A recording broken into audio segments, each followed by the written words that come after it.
Good morning everyone. So we're just out working on the van again. Today we're going to be working on starting our kitchen units, so getting them started, built up, and hopefully by the end of the week we might be able to get a lick of paint on them too. In other news, we have finally got our pop top booked in. We were really worried about fitting that in, but that should be going in about 3 weeks time. So we have plenty of time to crack on with the build before and after, ready for full-time van life starting at the end of June.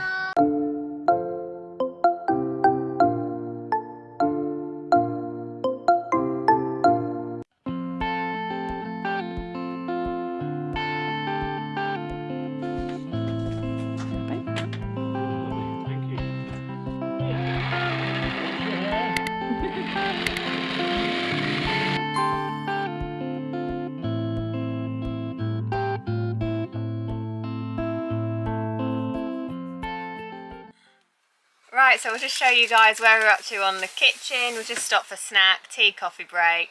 He's added this sideboard there, which will separate the kitchen from our sleeping area.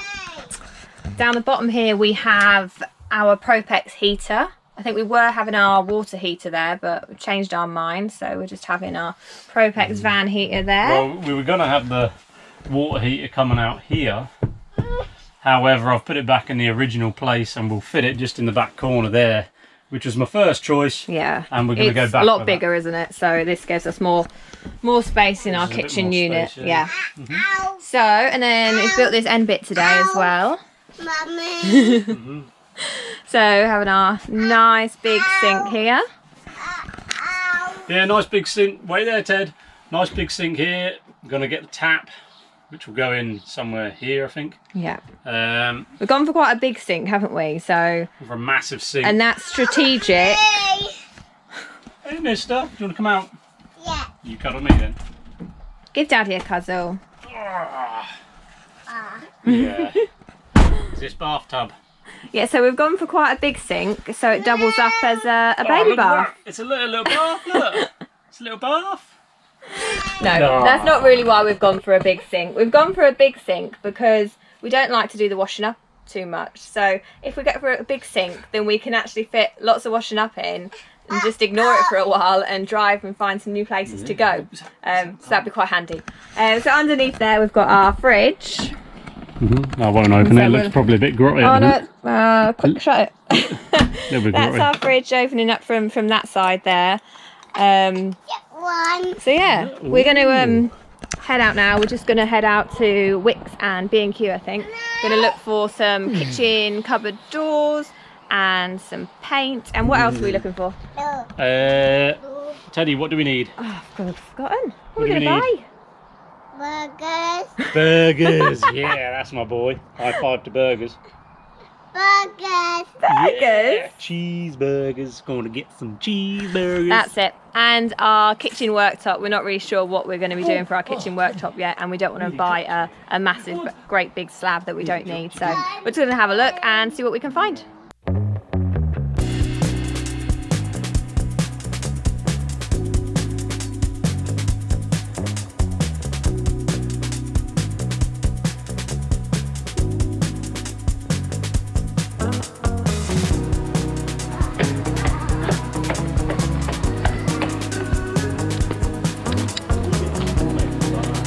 Oh, they're pretty good, aren't they? I like them.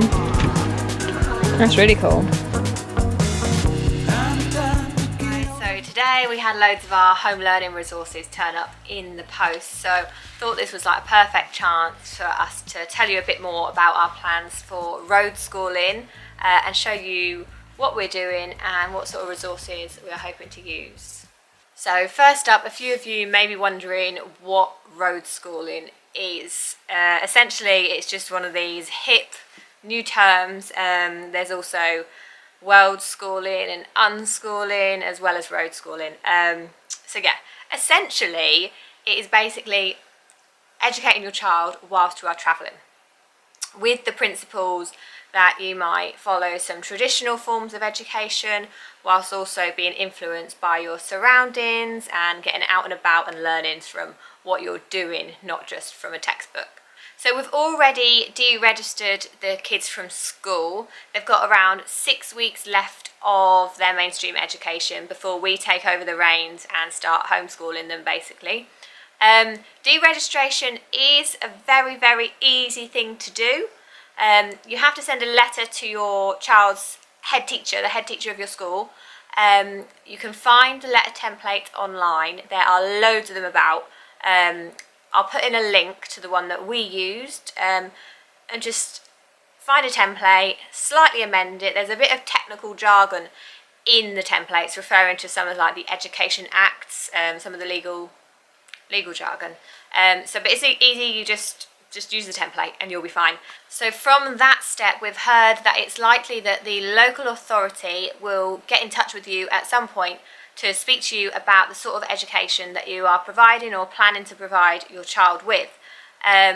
We haven't heard anything yet, and it's been about a month since we sent our deregistration letter to the school. Now, it may be that we don't hear anything because they're still in school, and it might be at the point of leaving when they officially deregister on that final day, that from then we might actually hear something from the local authority.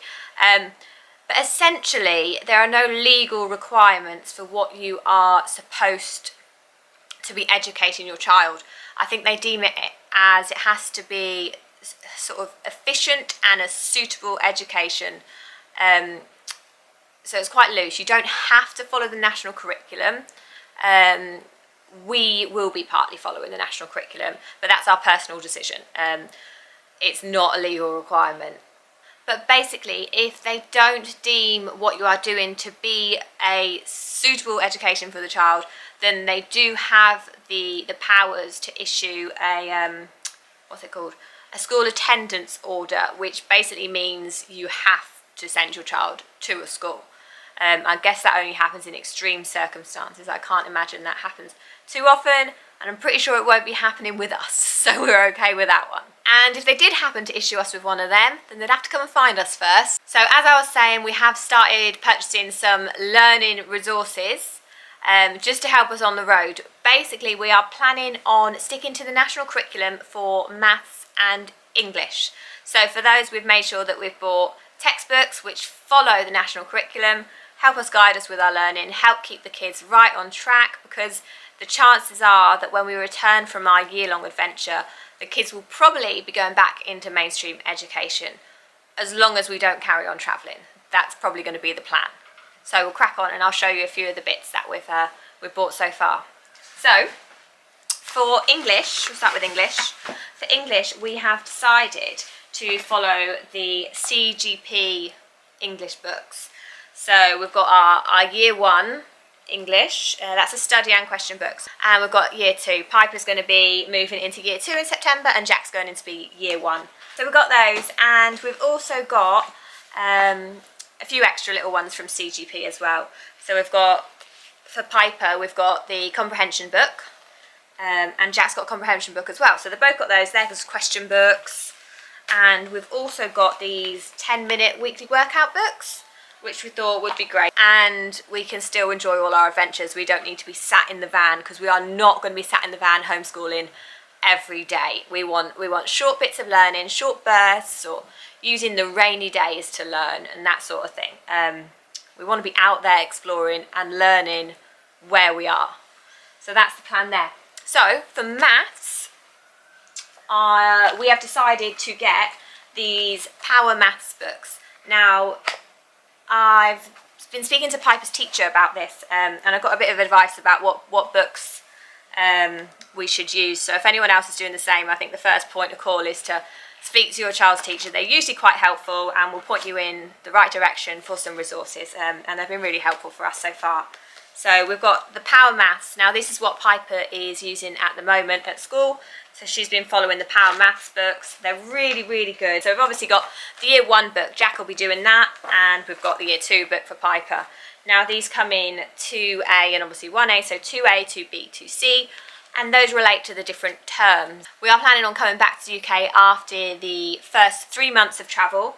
So these books should see us through for the first 3 months, and then what we can do, because we've not got much space in the van, so we don't want to be packing it all with a year's worth of learning resources. So the idea is that we've purchased enough resources to see us through for the first 3 months, and then when we get back to the UK we can reevaluate what's worked, whether we've been happy with the books, and get the next stages for them. So that should work quite well. Saves on space, means we don't have to take too much. So the great thing about road schooling or just homeschooling your child is that you have the option to choose what you want to teach them. So we don't have to follow the national curriculum in all areas. We can decide our own topics, and one topic that we have decided that we want to focus on is Vikings. So we know we're going to be in Denmark and Sweden as part of the first 3 months. And we know from experience, from having been there before, that there are a lot of Viking places to visit. So we bought this, it's a DK Find Out book about the Vikings. So we'll use this as our topic as we learn about it, and see all the places as well whilst we're travelling that are related to the Vikings. The Viking forts and those sort of places, museums, lots of hands-on stuff. Oh, and another tip, if you're looking to homeschool or road school, and when you're looking online, you don't really know what the books are like until they're in your hand. What I did was I went to our local library, had a look through all the Viking books and found which one I thought was best, which turned out to be this one. I then came home and ordered it off Amazon.